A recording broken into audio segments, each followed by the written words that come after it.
Fala, meu povo, tudo bom com vocês? Sejam todos bem-vindos de volta a mais um episódio do melhor podcast da internet, que é esse aqui, o Preto e Azul. Para você que está chegando aqui agora, o meu nome é Felipe, eu sou psicólogo, e no episódio de hoje nós vamos falar sobre aquele que para muitas pessoas é considerado o melhor filme de terror dos anos 2000, pelo menos desse início dos anos 2000, já que nós estamos encaminhando para a primeira metade dos anos 2000, muito em breve, que é o filme Hereditário de 2018.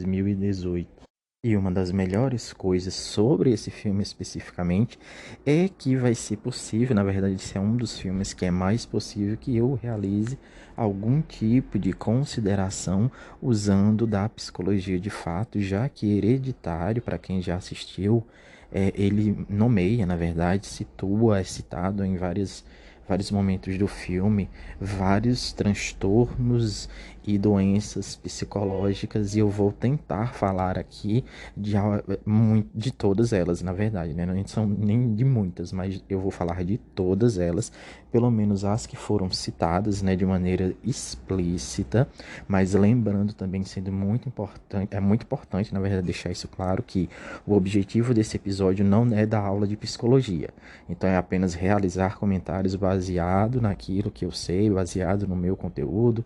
Então, se você gosta disso, já fica por aí, já coloca teu fone de ouvido e curte o episódio. Mas já vamos começar aqui tirando, na verdade, não é nem tirando uma dúvida, mas fazendo um comentário que na verdade é uma dúvida minha. Na sua opinião, Hereditário, ele pode ser considerado puramente um filme de terror exclusivamente? Ou para você ele é mais assim um filme voltado para o suspense, principalmente o suspense psicológico? Eu tenho que confessar que eu fico meio em dúvida. E também pelo fato de eu ter assistido recentemente. Eu demorei bastante tempo para assistir Hereditário, porque eu tenho que confessar que eu tô decepcionado assim com a qualidade dos filmes de terror há muitos anos. Então há muitos anos eu não tenho assim uma empolgação para assistir um filme de terror, porque para mim os filmes de terror depois assim de 2010, eles são igual aos filmes de super-herói, eles são absolutamente a mesma coisa. É muito difícil encontrar um filme de terror realmente bom, com a qualidade muito boa, e isso fez com que eu não assistisse Hereditário na época, eu deixasse para assistir ele agora. Então eu assisti ele em 2023, né? Ele é um filme de 2018, então aí se vão quase 5 anos que ele foi lançado, e eu assisti agora. E no finalzinho de tudo, né? No final desse episódio, eu vou dizer tudo o que eu acho desse filme, na minha opinião mesmo, enquanto consumidor, né, de filmes. Então, se você também tem interesse, fica até o finalzinho, porque lá no final eu vou dar minha opinião sincera, porque esse é o objetivo. Lembrando mais uma vez, caso você ainda não tenha entendido, eu também vou realizar uma análise psicológica do filme e de alguns dos personagens. E como eu já disse também, né, Hereditário, ele foi lançado originalmente em 2018 e ele foi, na época, já considerado o melhor filme de terror da época, assim, e de muitos anos, pelo impacto que ele causou na época, já que, como eu disse, o mundo vinha de uma leva de filmes de terror, e não só de filmes de terror, mas de muitos filmes completamente iguais. O diretor do filme é o Ari Aster, que ele ficou conhecido logo após Hereditário por seu estilo único de contar histórias e dirigir filmes, né? Ele cria uma experiência assombrosa e uma atmosfera bastante tensa para seus espectadores. É muito comum, assim, em seus filmes, ou pelo menos na grande maioria dos filmes. Na época do lançamento do filme, a Toni Collette, que é a atriz que interpreta a mãe, a Anne Graham, ela recebeu muitos elogios, principalmente da crítica especializada em cinema em todo o mundo, elogiando seu papel. E uma coisa que é muito interessante é que nessa época a atriz, né, Toni Collette, ela não queria mais associar o seu nome, a sua carreira a filmes de terror, já que ela tinha feito, segundo ela mesma, né, já tinha feito muitos papéis tensos, papéis em que exigiam assim uma carga dramática muito alta dela.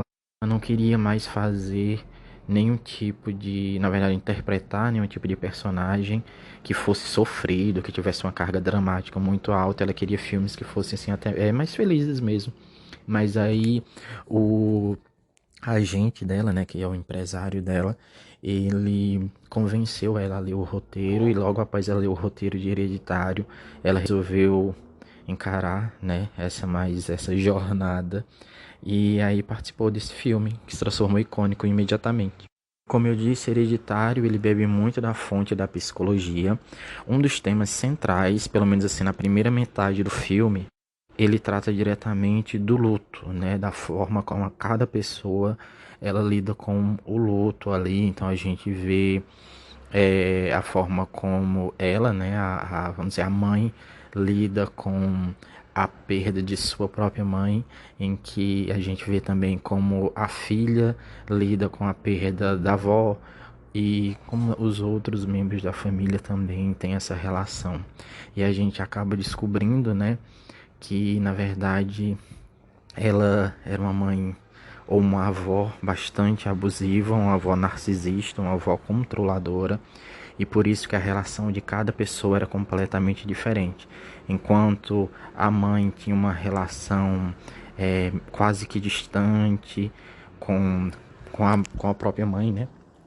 Que seria a Toni Collette, né? A Anne, no filme, na série, no filme, ela tinha uma relação difícil por considerar a mãe uma pessoa difícil mesmo de se lidar, uma mulher bastante controladora, e a gente vê esse sentimento dela relacionado à própria mãe, revelado em uma sessão de terapia em grupo, que ela está participando, em que ela fala de tudo, ela fala do pai que tinha uma depressão profunda, ela fala do irmão que provavelmente era esquizofrênico, ela fala da mãe que tinha transtorno de personalidades múltiplas, provavelmente, além de ser extremamente controladora, que também sofria de uma espécie de demência no final da vida, e da relação que ela teve com isso e sempre com o luto, né? O pai morreu por uma associação com a doença psicológica, o irmão dela acaba se matando, e a mãe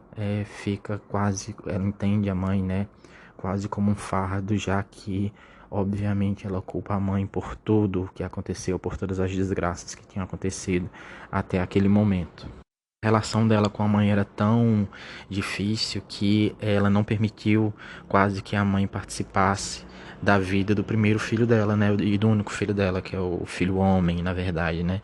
Ela percebeu que a mãe tinha um interesse, é, assim, um interesse maior pelo filho homem, mas ela, junto do marido, decidiram que o melhor para eles naquele momento era que ela se mantivesse longe, e depois ela, a avó, né, ela transfere toda a energia acumulada para neta, que ela tratava como neto, que é bastante interessante também. E além do luto e dessa vivência do luto, do encarar o luto, da forma como essas pessoas lidam com isso, que é retratado ali pelo menos na primeira hora do filme, também vemos as consequências do trauma e como cada pessoa eles encaram esses traumas, mas que os primeiros traumas, né, na primeira hora, são traumas mais, assim, vamos dizer, sociais, traumas de família, traumas, vamos dizer, afetivos, de certa forma. Já na segunda metade do filme, a gente vê outro tipo de trauma sendo conduzido, na verdade, sendo digerido pelas pessoas da família. E o que é bastante interessante, relacionado principalmente ao luto, é que existe, na verdade, se você for pensar no ponto de vista psicológico, existe como se fosse uma linha a ser seguida do luto. Ela não é a mesma para todo mundo, mas de forma geral, de forma básica, as pessoas encaram o luto de forma individual, né? Cada pessoa encara de uma forma, e isso é retratado muito bem no filme, né? Quando a gente vê a forma como a Anne, né, a mãe, a Toni Collette, ela encara o luto. Na verdade, ela nem tá passando por um luto, porque quando a mãe morre, o que ela sente é uma espécie de alívio. Já a filha dela, né, ela vive realmente o luto, né? Ela sente a dor, ela sente a perda da avó, já que ela tinha uma relação completamente diferente com a avó. E ela é a pessoa que mais sente, né, a ausência da avó e também sente a presença, né, porque mesmo estando morta, a pessoa está presente. A gente vê também a relação do filho com a perda dessa avó, que é quase insignificante, já que ele não teve muito contato com ela, ele teve mais contato com ela, segundo o próprio filme, já nos momentos finais de vida dela, e mesmo nos momentos finais de vida dela, as energias dela, como eu já comentei, estavam voltadas para a neta e não para o neto, então para ele é quase que indiferente, né? Então é muito interessante ver a forma como cada pessoa lida ali no filme e a complexidade, né, do que é o luto, do que é viver com o luto, do que é encarar o luto e do que é encarar a morte, porque ali a gente trata diretamente o que da morte, né, da percepção da morte, da dor da morte e como isso impacta cada pessoa de modo individual. E seria interessante citar o Simonetti. O Simonetti diz que nós enfrentamos situações complicadas, sejam situações de morte ou até mesmo situações de doença, de maneira única, né, de maneira individual, mas nós seguimos uma espécie de órbita, de como se fosse uma órbita de uma doença, uma órbita de uma perda, em que ele diz que nós vamos orbitar com alguns, vamos dizer, sentimentos, esse problema que nós estamos enfrentando. E essa órbita da doença seria algo central. Então, por exemplo, nesse sentido, nós estamos tratando ali no início do filme sobre a perda da avó. Então, a perda da avó, a morte da avó seria o ponto central. E ao redor disso existiriam sentimentos que pelos quais todas essas pessoas vão passar, mas cada um vai passar por um nível de sentimento diferente. Então, de maneira básica, os sentimentos, na verdade, que essas pessoas passariam seriam a negação, a revolta, a depressão e o enfrentamento. O que seria isso? Seria, por exemplo, a gente pode até mesmo pode não, eu vou falar assim, dar o exemplo da mãe e dar o exemplo também da filha, para ficar mais simples. Então, relacionado à mãe. Quando a avó morre, né?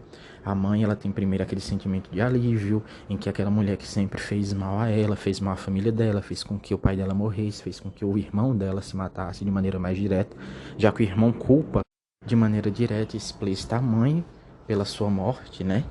Ele fala que está se matando por causa dela, porque ela queria colocar coisas dentro dele. Nesse caso, ela não passa nem pela área da negação, nem da revolta, nem da depressão. Ela vai diretamente pelo enfrentamento, né? Por esse sentimento de enfrentamento em que ela decide seguir a vida. Pronto, minha mãe morreu, meus problemas acabaram, os problemas dela acabaram aparentemente, vamos seguir a vida. Já a filha é completamente diferente. A filha, ela passa por todas as órbitas da doença, menos a órbita do enfrentamento. Então, o que a gente vê imediatamente é a filha entrando num processo de depressão, né, em que ela fica isolada, ela, ela dorme fora da casa, ela prefere ficar longe de todas as pessoas, já que o ponto ali, vamos dizer, de afeto que ela tinha era a avó e a avó morreu, então ela tem esse distanciamento. Também, obviamente, a gente vê uma revolta, mas uma revolta internalizada, porque a gente não vê nenhum ato rebelde relacionado à filha. E a gente não tem, de certa maneira, uma negação, já que ela começa a ver a avó em diferentes locais da casa.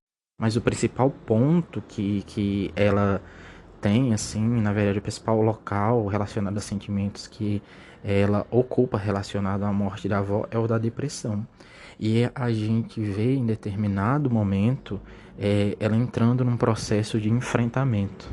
Porque embora a avó esteja morta, ela tinha ido pro funeral da avó, ela tá vendo a avó em alguns locais, é como se ela sentisse que a avó não tivesse ido embora verdadeiramente, né? Que ela continuasse ali. E a gente vê essa tentativa de enfrentamento exatamente no momento em que ela aceita ir com o irmão para a festa, né? Que é a partir dessa festa que tudo começa a se desenrolar nesse local. E esses são os dois pontos principais, né? Em que a gente vê, como eu disse, que embora exista essa órbita da doença, né? Da negação, da revolta, da depressão e do enfrentamento, que cada pessoa ela se coloca em um local diferente disso, em que a mãe pula os três estágios, o estágio da negação, da revolta e da depressão, que a gente vê que a filha ela se coloca primeiro no local da depressão, no local de uma revolta, mas de uma revolta internalizada, mas ela vai e ela inicia um processo de enfrentamento baseado nas armas que ela tem, né? Nas armas de alívio que ela tem, e depois vai culminando em tudo o que acontece. Então é isso, né? O luto ele é individual, como eu disse, né, anteriormente, cada pessoa lida de uma forma diferente, mas essa perspectiva deles é muito, dessa retratação, né, do luto e da vivência do luto, ela é muito interessante, porque a gente também vê que a mesma coisa acontece com o filho, já que o filho não teve muito contato com a avó, né, então ele não tem, assim, uma ligação direta com ela, e assim como a mãe, ele praticamente não se vê abalado pela morte da avó.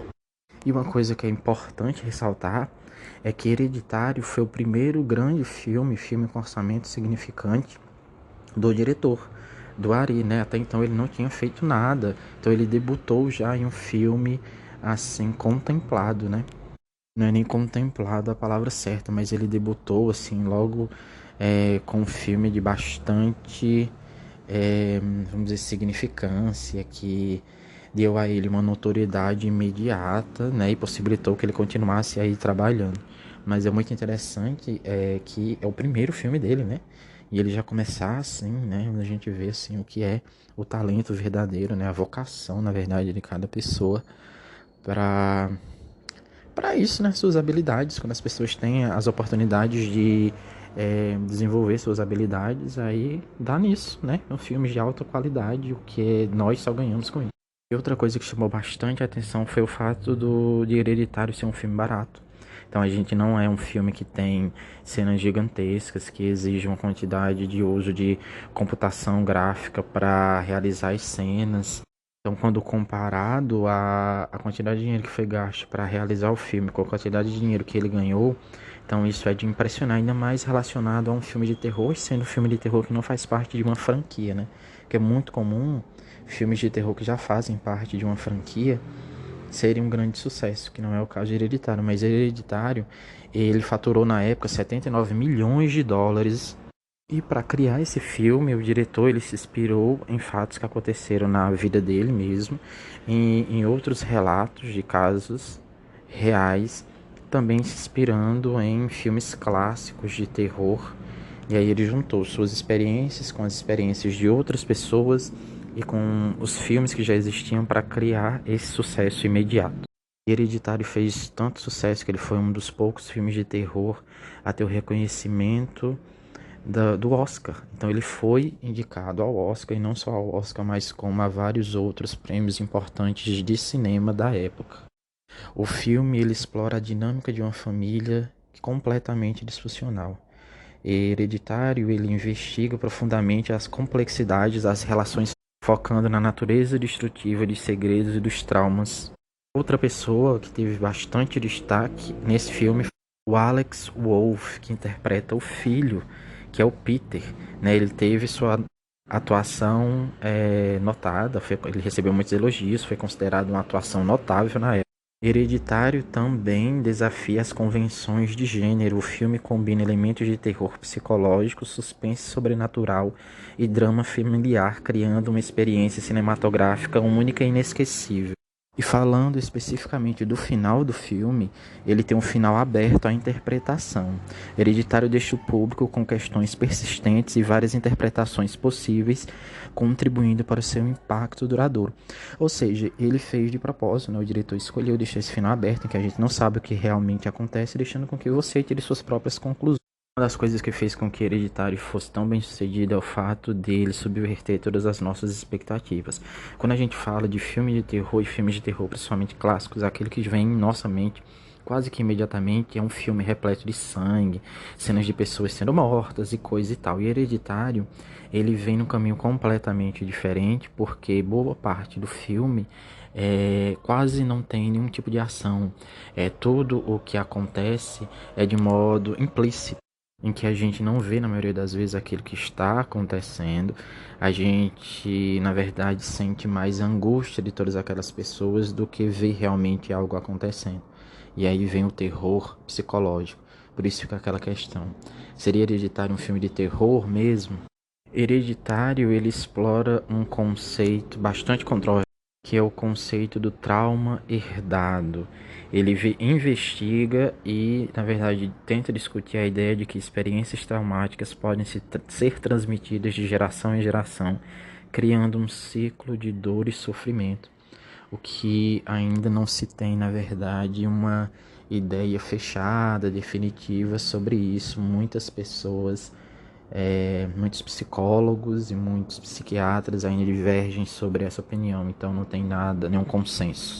O Hereditário, obviamente, também fala da maternidade, de como é difícil ser mãe, ser pai, principalmente da relação entre mãe e filhos.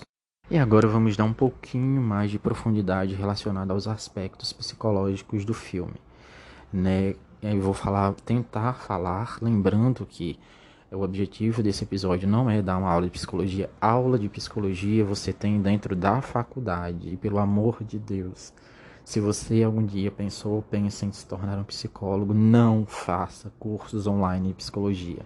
Faça presencial. Se você quer ser um psicólogo algum dia, procure uma universidade presencial, seja pública ou privada, e vá ter aula particular. Particular não, vá ter aula presencial. Logo no início nós vemos, né, a mãe informando que o pai ele sofria de uma depressão. Nós não temos informação, né, que tipo de depressão é essa, porque existem vários tipos de depressão. Mas segundo as informações que podem ser coletadas no filme, o pai tinha uma espécie de depressão persistente, profunda. O transtorno depressivo persistente, que é o que eu vou aqui associar ao pai dela, segundo as informações que ela dá, é conhecido como distimia. Esse tipo de transtorno depressivo, ele representa uma consolidação do transtorno depressivo maior crônico e do transtorno distímico definidos no DSM-5. Tem que se levar em consideração também que eu não estou tirando essas informações do nada. Eu estou utilizando livros de psicologia e de diagnóstico para fazer esse tipo de associação. Mas lembrando também que nós não temos informações suficientes para se fazer um diagnóstico, mas eu suponho que ele tem esse transtorno depressivo persistente. Minha gente, eu gaguejei agora que só Jesus na causa. Que o pai dela tinha transtorno depressivo persistente, que é o pior tipo de transtorno depressivo, pelo menos na minha opinião, que é conhecido também como distimia. E em outro momento, nós ficamos sabendo, ainda segundo o relato dela, que o irmão dela tinha uma espécie de esquizofrenia. É muito importante deixar claro aqui que nós estamos falando, eu e vocês, né? Estamos debatendo sobre possíveis transtornos, né? E uma questão muito interessante é que a esquizofrenia em si, ela é muito complexa. Ela é um dos transtornos mais complexos. A esquizofrenia em si, ela não é um tipo específico. Ela é tão complexa que se criou-se um espectro da esquizofrenia, porque existem várias camadas e várias doenças associadas. E que aqui eu vou me limitar a entender, segundo as informações, que o irmão dela era esquizofrênico.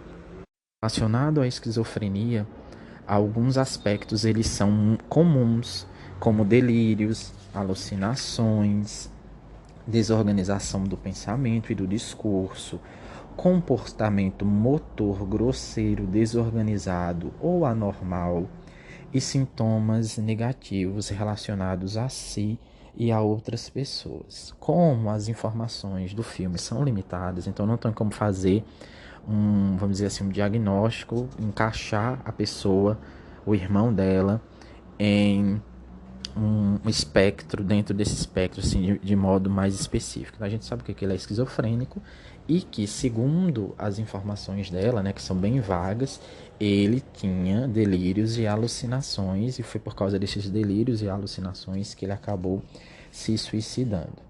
Então eu vou tratar ele como se ele tivesse um transtorno da personalidade esquizotópica. Mais uma vez, o gaguejar, transtorno da personalidade esquizotópica, né? Então, uma coisa que vamos deixar muito claro que é assim. O que seria de forma muito simples a esquizofrenia? A esquizofrenia é a loucura. Então, todas as vezes que você diz que uma pessoa ela é louca, você automaticamente está chamando ela de esquizofrênica. Então é isso, né? É isso que fez Hereditário ser tão aclamado na época, porque não é um filme de terror comum. É um filme de terror que trata de questões bastante importantes. O luto, o trauma, a esquizofrenia, a distimia, que seria o tipo mais grave de depressão, entre outros aspectos psicológicos, como a esquizofrenia, eles dariam assim anos e anos de discussão, anos e anos de podcast, e ainda assim continuariam sendo muito complexos porque não é algo fácil de se debater. E agora vamos entrar na parte polêmica da coisa, pelo menos polêmica para algumas pessoas. Como eu disse, o Hereditário é considerado por muitas pessoas como sendo o melhor filme de terror, pelo menos aqui do século XXI, né, dos anos 2000. Mas, todavia, entretanto, para mim, eu tenho que confessar que eu não achei nada demais nesse filme e não me arrependo de ter demorado tanto tempo para assistir ele, como eu disse lá no início. Ele foi lançado em 2018, eu só fui assistir ele agora em 2023. Durante muito tempo eu ouvi falar que era um filme perfeito, se tornando um filme de terror preferido de muitas pessoas, mas eu tenho que confessar aqui que eu achei ele um filme chato, um filme monótono, é um filme assim que quando o filme tava assim em 1 hora de filme eu já não aguentava mais ele, eu já tava querendo que ele terminasse, pensando assim, meu Deus, esse filme não termina nunca, socorro.